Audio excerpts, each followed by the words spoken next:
Hi, I'm Max. And I'm Skylar. Recently, we decided to start watching Bob's Burgers to see what it was all about. And it didn't take us long to become completely obsessed with the show. But one of the things we love the most about the show is the brilliant end credit sequences. Which is why we created this podcast. Each week, we're going episode by episode to talk about the elaborate end credits. We're excited to have you join us right here on Bob's Credits. We'll make sure the Bob's Burgers end credits get the credit they're due. All right! I see a red door and I want chip-chip-a-roo. Love it. Little Stones Little to get Stones. this podcast going. Yep. We've done the Beatles before. I don't think we've done the Stones. That's a travesty. Are you Beatles or Stones? Oh, I don't play that game, actually. I'm with you on that. Really? Yeah. I think they're very different bands. I think they are. Like, why compare them? I mean, I know it's like the same timeline and it was a thing, but my dad loved the Beatles, like loved them. He even like decorated a VW bus in the style of, what's it called? Magic Mystery Tour? Yes. Really? And like drove his friends to a baseball game in it. That's so fun. You have pictures of that? No, I found that story about him on a random article of his obituary from one of his high school girlfriends that I never knew about. Oh my God. And she shared it there. That is so interesting. But he also left me record cover that has the front of the jeans with the actual zipper sewn into the cover. So, okay, enough personal stories, Skylar. I love them both. I'm with you. Wild Horses, I think one of the best songs ever. I love them both. Sorry, that's my answer. I think the Belchers would lean more towards the Beatles, but I can see them doing some Stones. Oh, 100%. I can see Bob getting into some head voice with some From Mick Stones. Jagger Oh, type totally. stuff. Yeah, and I can even see Bob strutting like Jagger in his lazy pants. But I can see the family leaning more Beatles for sure. Yeah. Totally. Wow. What a way to start off this podcast. Chip-chip-a-roo, everyone. We are here. We are excited to do another Bob's Credits episode for you. Before we do that, we have some more patrons to thank, and we have some more patrons who have to have their name burger punned. Exciting. Let's go. So first up, thank you so much, Mel.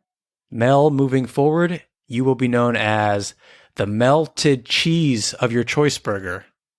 Yum. Of your choice. Is there anything better than melted cheese? No. No, and sometimes you cook it into the patty too. Oh, it's so good. Get a little burst of cheese. But Mel, I mean, you get your choice. That's incredible. Thank you so much for joining us on Patreon. We're so excited to have you. Also joining us over there is Delana.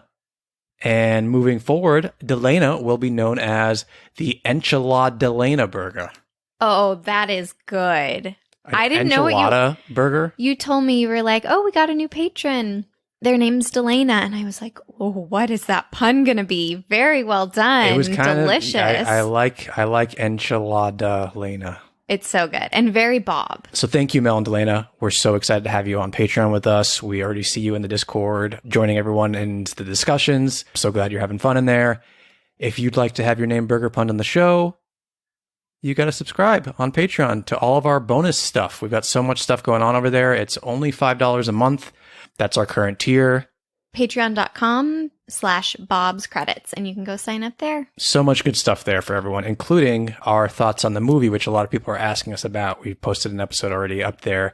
And we're going to do a more thorough dive into the movie once we can. We might kind of go scene by scene through the movie. But that's going to be all on Patreon. So if you want to hear us chat about the movie, that's the place to go. And to chat with other people about the movie. That's happening on a daily basis. Yep. Any other business to discuss? No business. Okay. Are you ready to play some Bob Pun or Max Pun? Yes. Your first pun is the turmeric Astley burger. Okay. I read that as Astley. Astley. Yeah. Rick What? Astley. Rick Astley. Oh, wait. Never gonna give you up. Say it Never again. gonna let you Say it again. down. The turmeric Astley burger, I don't get it. where people can get turmeric rolled. Rick Astley. Turmeric Astley burger. Rick Astley. Oh, got it. I thought okay. Do you want me to sing Never Gonna Give You Up again? No, thanks. Max? Yes. Oh, okay. The Carter Mama Said Knock You Out burger. Mama said knock you out. Max. Carter Mama said, wow, okay, yes. The Nutmeg Ryan burger. You're trying to trick me here. I'm always trying to trick you. I'm constantly trying to trick you. That's the point of this game. Bob. Max. Oh, no. And your final pun is the Sage of Innocence burger. Oh, cute. Bob? Yes. Okay. Oh, so close. So close. Well done. Thank you. Would you like a fun fact before the fun facts? I love fun fact before the fun facts. This one is going to be a little bit of a story time. I'll keep it succinct, unlike my beginning story of the podcast. We are going to do a little deep dive into how Lauren Bouchard, the co-creator of Bob's Burgers, came into animation. Ooh. Yeah. Do you know his backstory, Max? I do, because I've done a little bit of Deep diving diving around in there too. Yeah. I find it, anytime I dive deeper into Lauren's past in life, I am so enthralled and interested, and he's so lovable. So if you don't know, Lauren Bouchard was a high school dropout after his mom passed away when he was in the 9th grade. As this article quotes, the wheels started coming off. And so he decided to leave high school. He worked odd jobs. And one day he was at the art store and he bumped into an old science teacher who also happened to be a colleague of his father's. And so serendipitously, this guy worked for this like educational software company and somehow had a deal with HBO, and they were going to be creating an animated series. And he was like, Lauren, come work for me. And that is how he got into animation. That's so cool. Sometimes it just happens. Like, it just, things happen, fall into certain places. And, you know, for those of us who like pursue something and really want things to happen, it's frustrating to hear that sometimes.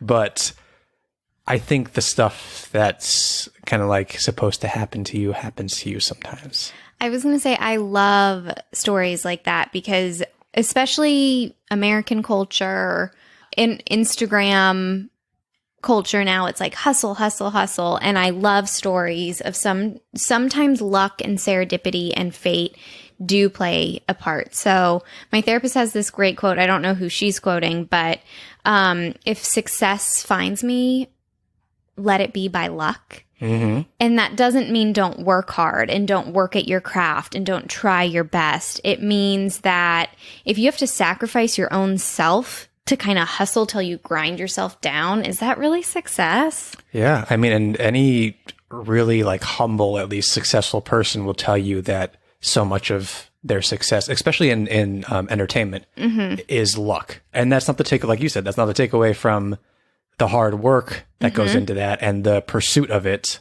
But luck is a big factor, and the way things play out is a big factor. And, you know. Yeah. Our limited perspective is really small. Like, what about just staying open to something you can't even imagine? Like, would Lauren ever imagine this? So, anyway. Probably not. There's our TED Talk for the day. I never would have imagined that our podcast would grow to what it has. I thought it was just going to be you and I sitting in a room talking bobs to each other. No, I never imagined we would have a podcast. It's not something I put on my list and I said, I want to be successful at this. Yeah. Ever. We feel very lucky.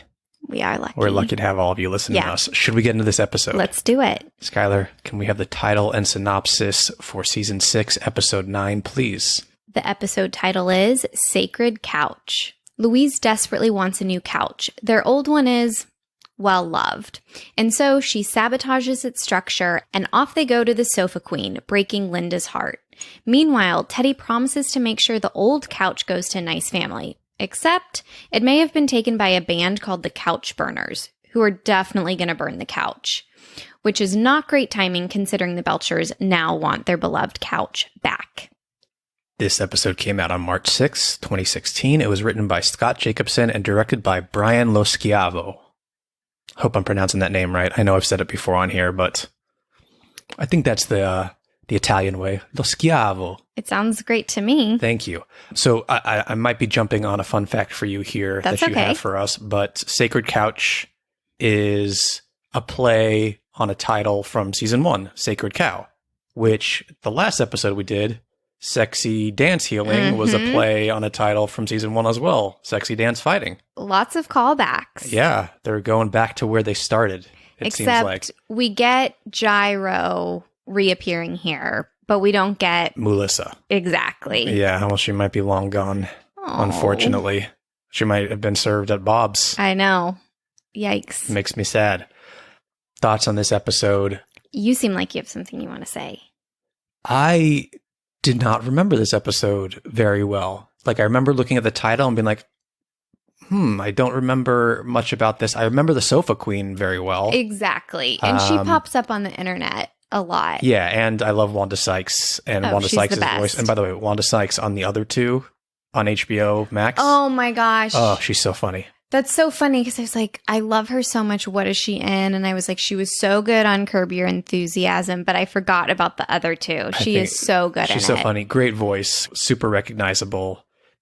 I really enjoyed this episode as we rewatched it this week. I really enjoyed it too. It's quote unquote a quieter episode. Like it's about a couch. Mm-hmm. It's not about solving a mystery or the restaurant closing down. I love quieter episodes. Did it remind you of the couch we had in this place before? I wasn't going to say anything, but yes, for sure. When Skylar and I moved in together, we took my couch that I had at my apartment, and it was very nice couch. It was leather.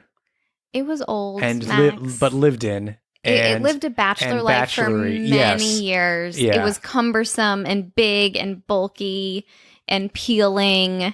I was very much attached to it, like Linda was attached to her couch. Yeah, but I was ready. I was a little more ready to get a new couch. We kept it for 5 years. I know. After we moved in together. I know. It was plenty of time. Yeah. At least there was no like vomit or pee stains. You don't know that? It was too dark of a color. That's true. Well, I know because I was the one living on it. I'm pretty sure I did not vomit or pee on the couch. You're pretty sure. Pretty sure. I'm like, okay. Yeah, like 97. There's a 3% chance I did that and have no recollection of it. Okay. It did remind me of that couch.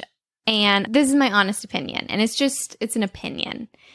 I really loved the first act and the third act. I didn't love the second act that much when they're actually in the sofa store. I just don't like being in sofa stores. They kind of creep me out. Okay. I did like, I'm with you. I did like the first and third act more than the middle part, but I loved the one like overhead shot of the furniture store where Bob is trying to chase Linda, who's upset. And there's so much furniture and she's like going around all the furniture and Bob can't get around the furniture. It's such a fun shot and it's so funny when Bob says that he has a hard time chasing her around furniture. That is really funny. And that shot is so different for Bob's Burgers. I agree. I was really looking at it and being like I was very curious about the animation, how you animation from a bird's eye view. And it was just, I really enjoyed it. And we have like not a new director, but what's his name? Brian Loschiavo. Brian doesn't, we don't hear. Do people know that I'm doing the hand thing? Of course they know. Hand thing? Of course they know. Whether that's offensive or not, especially to our neighbor, who knows? We have an Italian neighbor, yeah. I don't know. You tell me. Are you Italian out there? Are you listening to us? Is it offensive to do the hand motion? Should I just talk really loudly and see if our neighbor responds? You just call it out to him, yeah. Yeah, our walls are very thin in this neighborhood. We joke that when we watch The Office every night that our neighbor is like every time he sees, how do you do the thing? Da-na-na. Oh, the theme song? Yeah, that he's like, oh my God. Yeah, like he hears the melodica. He's like, again with the freaking Office. Probably with, with Bob's too. Yeah, and his hand's going like this. So if you aren't familiar, the first act is basically an introduction to the couch, Louis sabotaging the couch, lots of sweet flashbacks about why Linda is emotionally attached to the couch. These flashbacks are some of my favorite things on the show. Yes. Seeing the baby versions of all three of the kids That's is so cute. Tina eating the couch is my favorite. It reminds me of us with Biscuit. Like, is chocolate poisonous? Should we Google that? Like, we Google everything that this dog ingests. Of course, we know about chocolate, and we also get to see a pregnant Linda. Mm-hmm. And then, okay, so the second act is them shopping for the new couch, buying the new couch. The third act is they want the couch back. Of course, it's Louise who's like, should we get the couch back? Her sweet little heart. And it's going to that dive bar, tracking down this band, convincing the band not to burn the couch, which I thought was fun. Yeah, totally. And we get not just Wanda Sykes, but we get Jordan Peele doing another voice. And he's her brother. He plays like the jester, I think, at the place. Her brother. A lot of screen time, a lot of time for Jordan Peele on here. Now, I have in my notes that this is the first episode where comedian partners Keegan-Michael Key and Jordan Peele guest star together. Really? I thought we had one before, but maybe They've both guest starred, but I don't know that they've done it together yet. Oh, my guess is that my fun fact when we were talking about them guest starring, I said they do eventually appear in the same episode together, and maybe, I don't know, go back, see if I said that Sacred Couch is when they appear together. This is it, which is interesting because this is the only time it's going to happen, because this is the final episode where Jordan Peele voices someone before he retired from acting in 2018. And before he does a voice in the movie. And before, so he's back. A brief voice. I mean, he came out of retirement for the movie? That's nice, yeah. Something tells me he'll be back acting in some form. Yeah. You know? I think it'd be so lovely to retire from acting. Like, if you have a career, like his writing career and directing career, so wonderful. And he's so good at that. Not that he's not good at acting, but... Yeah. I just like when you see actors make a choice. It's like, I think my life will be happier this way, even though everyone wants to be an actor. I just love decisions like that. And that's very interesting, because if this came out in 2016, when did Get Out come out? 2017? I can't remember. Yeah, 2017. So he was clearly kind of like, he was definitely like working on it at some point, but he's probably kind of like tying up any like loose ends with acting. He was probably majorly into working on it. That's exciting. Mm-hmm. Okay, so any other thoughts, any other favorite funny parts of this episode? I don't think so. I have one fact about Jordan Peele and... Wait, I was supposed to do fun facts You this week. are, but this came out for when I was looking at the cast list, so I don't know if you have this or not. I don't. Okay, so I guess Keegan-Michael Key is listed as bartender, so I guess he's the bartender at the bar, the dive bar they go talk to. Yes. But then I also saw that a cast list posted by John Roberts at the time mentioned that Keegan-Michael Key voices the bass player and Jordan Peele voices the singer of the Couchburners. Oh, whoa. So they are all over this episode. Yeah, when they get like a guest star and they're like, okay, just do some voices. That's amazing. Okay, that's super fun.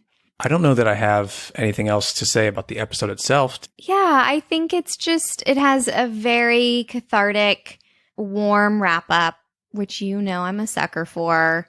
I think the Belcher's apartment is is a character itself. Totally. So I really enjoyed spending so much time in there, so much time down memory lane. I love the big, like, eventful episodes. I love when we get out and about. But you and I have always said, like, we love them in their element at home, in the restaurant, together, especially coming after the movie where it's like they were all on these big adventures and separated and stuff like that, to come watch this episode again, and it's just like so like compact. Yeah. It feels like.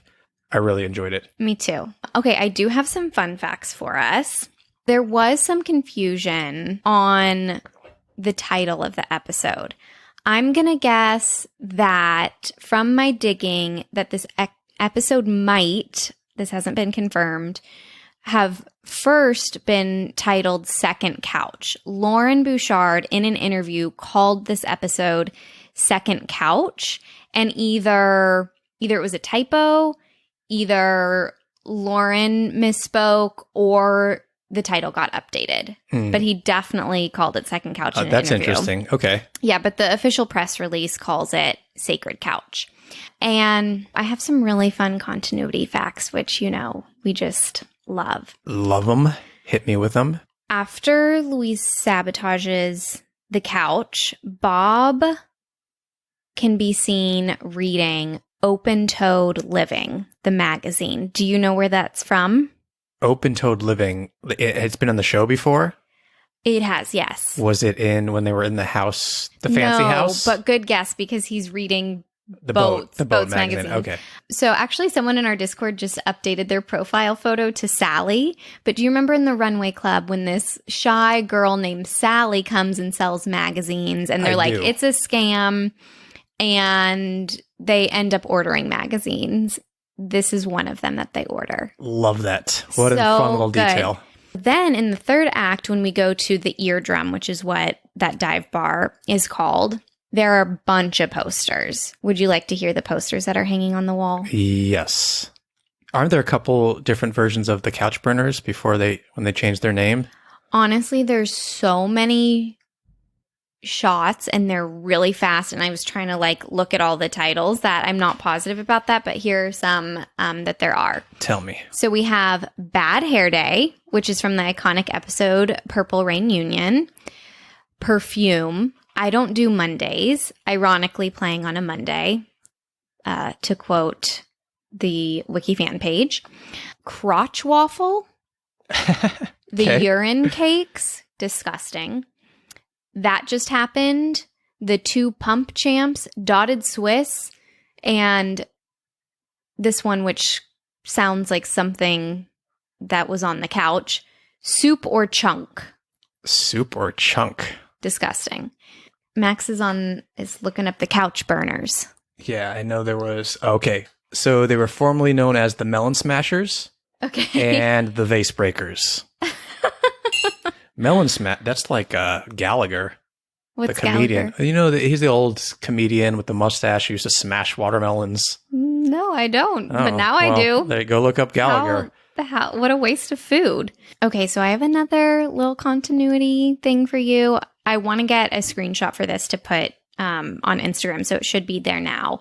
A Ghost Boy graffiti piece of art can be seen when Bob confronts the Couch Burners in that kind of alley train track situation. Oh, that's a good place for a Ghost Boy graffiti. It's appropriate, for sure.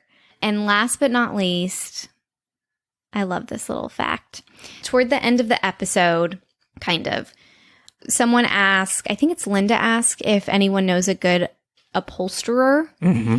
And Gene says that he does on Cape Cod. He knows someone on Cape Cod. So Eugene Merman lives on Cape Cod. So it's kind of like he probably does know an upholsterer.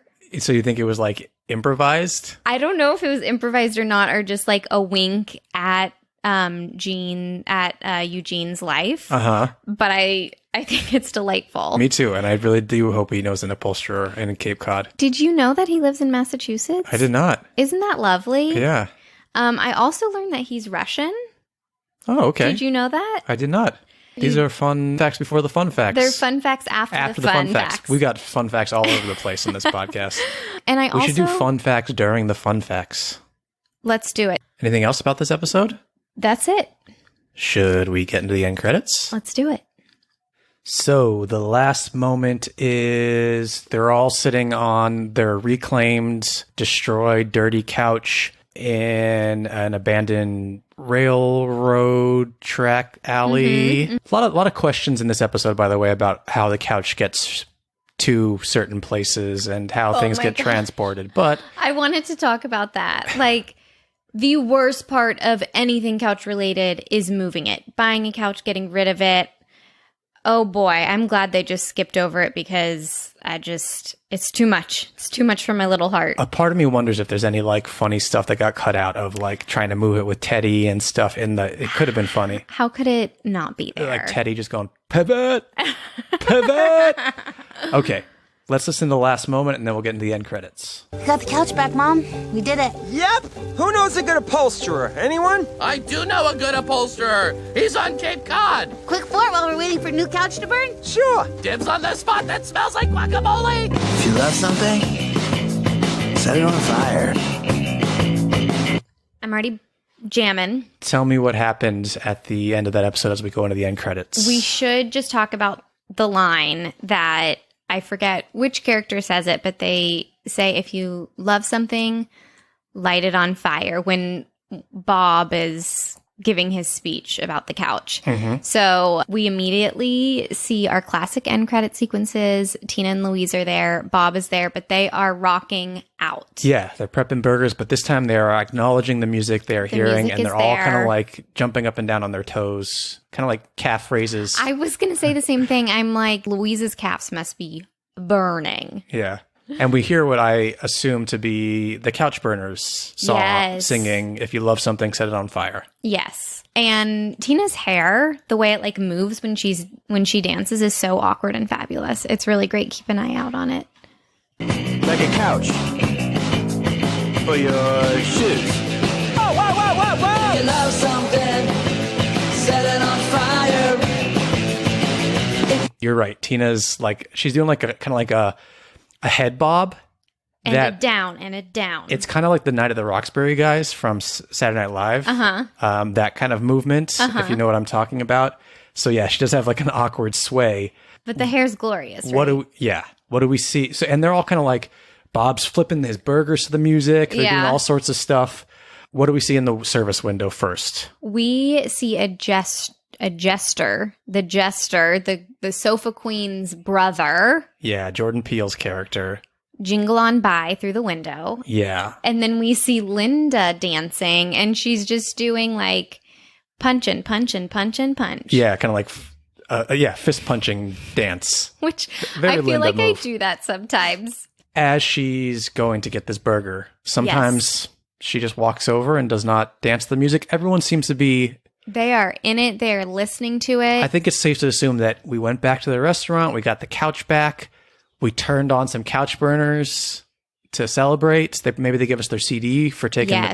Gave Bob, the Belchers, their CD for taking pictures of them and for giving them the couch. I love it. And I feel like they have some... I don't know where they play music from in the restaurant, but I can see it just like outdated with a little CD player. Yeah, and I assume that Linda invited the sofa queen and her brother to come to the restaurant at some point, so they're there. She's like, we burned your couch. Yeah. But we love ya. Let's make you some burgers. Yeah. You love something, set it on fire. What'd you just at? Linda turns around and does like a turkey peck dance move. She is feeling herself today. It's good stuff from Linda in that service window. And Bob is just like bouncing. He's and bouncing. flipping. His hair's flipping. The burgers, I feel like, are getting flipped higher than normal. I agree. I don't know if that's true or if it's just the energy that makes it feel like that, because it can't be that much higher because we have to see the burger. Maybe it's how it's flipping. Like it is being flipped differently. Like it's just being flipped. It's a joyous kind of with flip. the music. Yeah. Yeah. By the way, I'm just looking at Bob's bald spot, and there's a hashtag on TikTok called Bob Belcher's bald spot. Oh. And I haven't dove into it, but I appreciate it nonetheless. We should spend some time on there this weekend. Yeah. If you love something, set it on fire. But safety first. So I think that's like, if you love something, set it on fire, is Jordan Peele as the singer. Oh, really? That's awesome. What do we see in the service window there? We see the sofa queen. What is that thing called? The rod? Scepter. A scepter. Yeah. Face forward. So not to the side like Linda's dancing, but out toward the audience. Crown, cape. Is that a cape? Yeah, it's a cape. Okay. So, yeah. Dancing with her scepter. Shortly followed by Gene making his appearance where he normally comes in from in his burger suit. Sans burger suits, but he is dancing his little heart out. Yep. First. Safety first. And those are the end credits. Gene's doing like punches to the sky. Kicking his legs. Yeah. What would you call, what would you say this Couch Burner song is kind of a parody of or an homage to? You're better at this than I am. It's kind of like punk. Yeah, I need to think. Punk pop. It's like a 90s movie. Like, what's the song she's listening to in 10 Things I Can't Hate About You? I 10 can't. things I can't hate. That's about you. You're combined. Yeah. That's about you. Thank you. 10 things I can't hardly wait. What are other teen movies? Yeah, totally. Like in early 90s. Grunge. In all those movies, you'd hear, yeah. Yeah. I was trying to think of a band specifically, but I can't think of one off the top of my head. I'm sure people are screaming at me right now. It's hard to do things. I'm sure they had spot. a very specific, I'm sure they had a very specific artist that they copied here or parodied here. Do you want to hear the lyrics to Yes. If You Love Something, Set It on Fire? And then I want to listen to the song and rock out to it. Okay. If you love something, set it on fire, like a couch or your shoes. If you love something, set it on fire. If you love something, set it on fire. If you love something, set it on fire. Safety first, safety first. Fantastic. The music is so good. The style is so good. It makes these end credits. The way they all dance to it is exactly how you should dance to a song like this. You want to listen to it again? I do. If you love something, set it on fire. If you love something, set it on fire. But safety first. Safety first. Okay, I picked something else up. Did you? Yeah, I did too. Linda. Oh, Bob. Linda goes, whoa, whoa, whoa, whoa, but her mouth isn't moving. Did she somehow work her way into the official recording of this band's song? Yes, I think that was probably part of the deal. It was part of the With deal. The couch, yeah. I noticed that Bob kind of does like an air drum with his spatula at a certain point. Up to the right. Well, now I of the freaking screen. have to see it. I'm sorry. Over here. Oh, that was so good and cute. Yeah. This is giving me major I love you so much it's scary vibes. Like the whole family's in on it. No shame. If we want to drum with the spatula, we're going to be drumming with the spatula. Yeah. I'm with you 100%. Highlights, lowlights. This is so subtle. And normally I think it's hard to nail the subtlety, but it works massively for me. Me too. I think it kind of like scratches all of the itches we like in the end credits. We like a classic kitchen sequence. Mm-hmm. Everyone is having a blast though. It's nice to see the whole family reacting to this music and dancing around. And we get little appearances by some of the other people from the episode in who the are window. kind of iconic, you know, the sofa queen. Plus the music is by characters from the show. Yes, and we didn't hear it in the episode. Right. The music is bomb. Mm-hmm. I don't know if the kids are saying bomb anymore. I don't think they are. But it is bomb. It is a bop. Yeah, I would go see the Couch Burners. It is at a Gucci. small club somewhere. I would too. I think it also echoes the episode. It's a very family nostalgia oriented episode. And so to have them back just living their lives as a family together, making a mundane day much more fun with this music together is delightful. I couldn't agree more. And the thought that they actually had to sit and produce and record and write a song only for the end credits.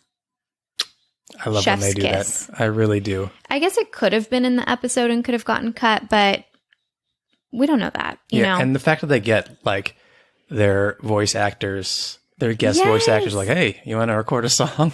That must have been so much fun because Yeah. like the stakes aren't very high. No, not at all. Should we score them? Yeah. We score on a scale of 1 to 10 H's at the end of Tina's I'm doing it. I'm giving them a 9.